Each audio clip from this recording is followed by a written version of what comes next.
Capítulo 3. Havia entre os fariseus um homem chamado Nicodemos, um dos principais dos judeus. Este, de noite, foi ter com Jesus e lhe disse: Rabi, sabemos que és mestre da parte de Deus, porque ninguém pode fazer estes sinais que tu fazes se Deus não estiver com ele. A isto respondeu Jesus: em verdade te digo que, se alguém não nascer de novo, não pode ver o reino de Deus. Perguntou-lhe Nicodemos: como pode um homem nascer sendo velho? Pode, porventura, voltar ao ventre materno e nascer segunda vez? Respondeu Jesus: em verdade te digo, quem não nascer da água e do Espírito não pode entrar no reino de Deus. O que é nascido da carne é carne, e o que é nascido do Espírito é Espírito. Não te admires de eu te dizer: importa-vos nascer de novo. O vento sopra onde quer. Ouves a sua voz, mas não sabes de onde vem, nem para onde vai. Assim é todo o que é nascido do Espírito. Então lhe perguntou Nicodemos: como pode suceder isto? Acudiu Jesus: tu és mestre em Israel e não compreendes estas coisas? Em verdade te digo que nós dizemos o que sabemos e testificamos o que temos visto. Contudo, não aceitais o nosso testemunho. Se, tratando de coisas terrenas, não me credes, como crereis se vos falar das celestiais? Ora, ninguém subiu ao céu, senão aquele que de lá desceu, a saber, o Filho do homem que está no céu.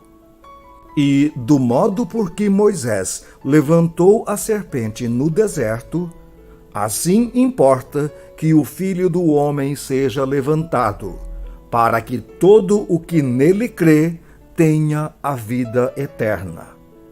Porque Deus amou ao mundo de tal maneira que deu o seu Filho unigênito, para que todo o que nele crê não pereça, mas tenha a vida eterna. Porquanto Deus enviou o seu Filho ao mundo, não para que julgasse o mundo, mas para que o mundo fosse salvo por ele. Quem nele crê não é julgado. O que não crê já está julgado, porquanto não crê no nome do unigênito Filho de Deus. O julgamento é este: que a luz veio ao mundo, e os homens amaram mais as trevas do que a luz, porque as suas obras eram más. Pois todo aquele que pratica o mal aborrece a luz e não se chega para a luz, a fim de não serem arguidas as suas obras. Quem pratica a verdade aproxima-se da luz, a fim de que as suas obras sejam manifestas, porque são feitas em Deus. Depois disto, foi Jesus com os seus discípulos para a terra da Judéia. Ali permaneceu com eles e batizava. Ora, João estava também batizando em Enom, perto de Salim, porque ali havia muitas águas, e para lá concorria o povo e era batizado. Pois João ainda não tinha sido encarcerado. Ora, entre os discípulos de João e um judeu, suscitou-se uma contenda com respeito à purificação. E foram ter com João e lhe disseram: Mestre, aquele que estava contigo além do Jordão, do qual tens dado testemunho, está batizando, e todos lhe saem ao encontro. Respondeu João: o homem não pode receber coisa alguma se do céu não lhe for dada. Vós mesmos sois testemunhas de que vos disse: eu não sou o Cristo, mas fui enviado como seu precursor. O que tem a noiva é o noivo. O amigo do noivo que está presente e o ouve, muito se regozija por causa do noivo, pois esta alegria já se cumpriu em mim. Convém que ele cresça e que eu diminua. Quem vem das alturas certamente está acima de todos. Quem vem da terra é terreno e fala da terra. Quem veio do céu está acima de todos e testifica o que tem visto e ouvido. Contudo, ninguém aceita o seu testemunho. Quem, todavia, lhe aceita o testemunho, por sua vez, certifica que Deus é verdadeiro. Pois o enviado de Deus fala as palavras dele, porque Deus não dá o Espírito por medida. O Pai ama ao Filho, e todas as coisas tem confiado às suas mãos. Por isso, quem crê no Filho tem a vida eterna. O que, todavia, se mantém rebelde contra o Filho não verá a vida, mas sobre ele permanece a ira de Deus. Capítulo 4. Quando, pois, o Senhor veio a saber que os fariseus tinham ouvido dizer que ele, Jesus, fazia e batizava mais discípulos que João, se bem que Jesus mesmo não batizava, e sim os seus discípulos, deixou a Judéia, retirando-se outra vez para a Galiléia. E era-lhe necessário atravessar a província de Samaria. Chegou, pois, a uma cidade samaritana, chamada Sicar, perto das terras que Jacó dera a seu filho José. Estava ali a fonte de Jacó. Cansado da viagem, assentara-se Jesus junto à fonte, por volta da hora sexta. Nisto veio uma mulher samaritana tirar água. Disse-lhe Jesus: dá-me de beber. Pois seus discípulos tinham ido à cidade para comprar alimentos. Então lhe disse a mulher samaritana: como, sendo tu judeu, pedes de beber a mim, que sou mulher samaritana? Porque os judeus não se dão com os samaritanos. Replicou-lhe Jesus: se conheceras o dom de Deus, e quem é o que te pede, dá-me de beber, tu lhe pedirias, e ele te daria água viva. Respondeu-lhe ela: Senhor, tu não tens com que atirar, e o poço é fundo. Onde, pois, tens a água viva? És tu, porventura, maior do que Jacó, o nosso pai, que nos deu o poço, do qual ele mesmo bebeu, e bem assim seus filhos e seu gado? Afirmou-lhe Jesus: quem beber desta água tornará a ter sede. Aquele, porém, que beber da água que eu lhe der, nunca mais terá sede. Pelo contrário, a água que eu lhe der será nele uma fonte a jorrar para a vida eterna. Disse-lhe a mulher: Senhor, dá-me dessa água para que eu não mais tenha sede, nem precise vir aqui buscá-la. Disse-lhe Jesus: vai, chama teu marido e vem cá. Ao que lhe respondeu a mulher: não tenho marido.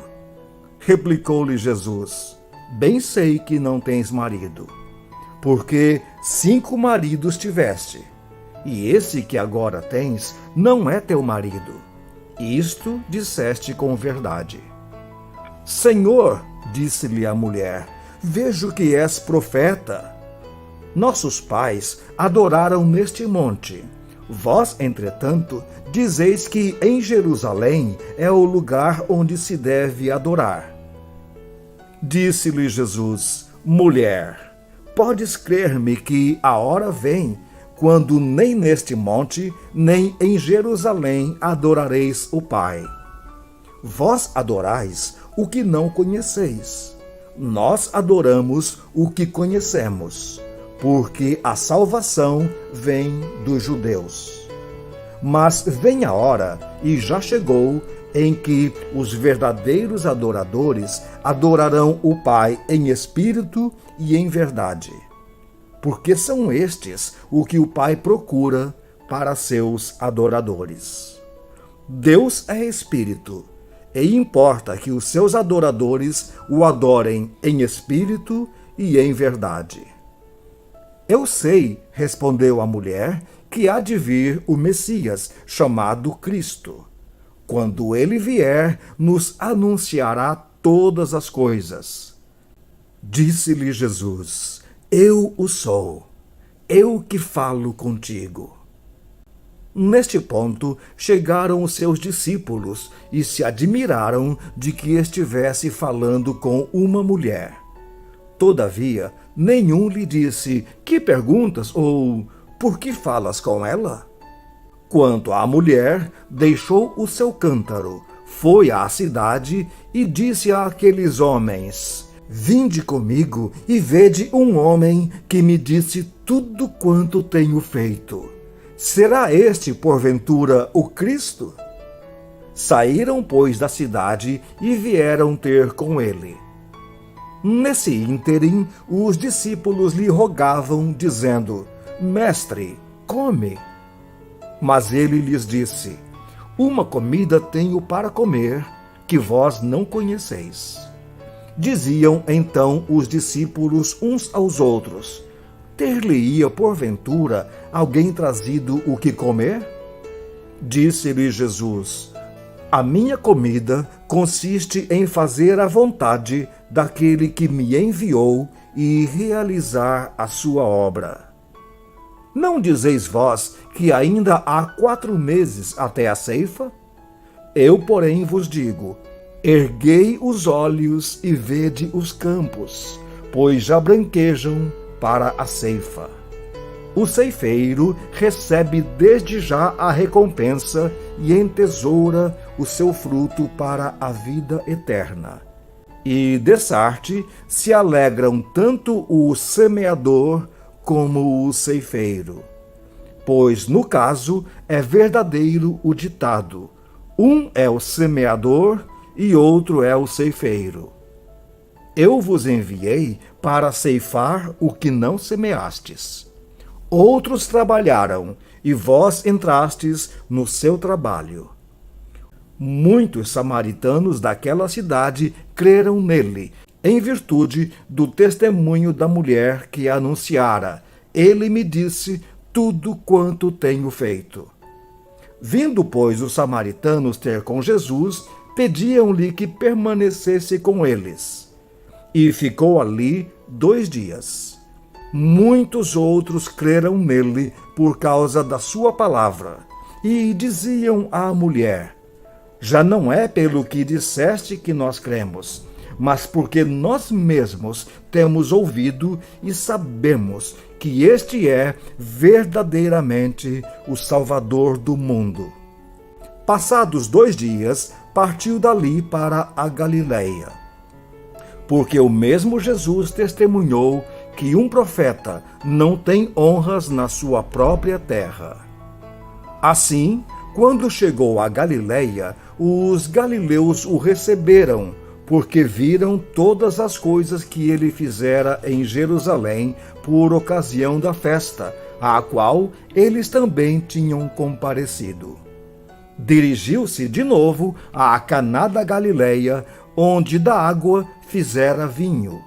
Ora, havia um oficial do rei, cujo filho estava doente em Cafarnaum. Tendo ouvido dizer que Jesus viera da Judeia para a Galileia, foi ter com Jesus e lhe rogou que descesse para curar seu filho, que estava à morte. Então Jesus lhe disse: Se porventura não virdes sinais e prodígios, de modo nenhum crereis. Rogou-lhe o oficial: Senhor, desce antes que meu filho morra.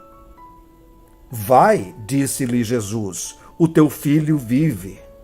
O homem creu na palavra de Jesus e partiu. Já ele descia quando os seus servos lhe vieram ao encontro, anunciando-lhe que o seu filho vivia. Então indagou deles a que hora o seu filho se sentira melhor. Informaram: ontem, à hora 7ª, a febre o deixou. Com isto, reconheceu o pai ser aquela precisamente a hora em que Jesus lhe dissera: teu filho vive. E creu ele e toda a sua casa. Foi este o segundo sinal que fez Jesus depois de vir da Judeia para a Galileia.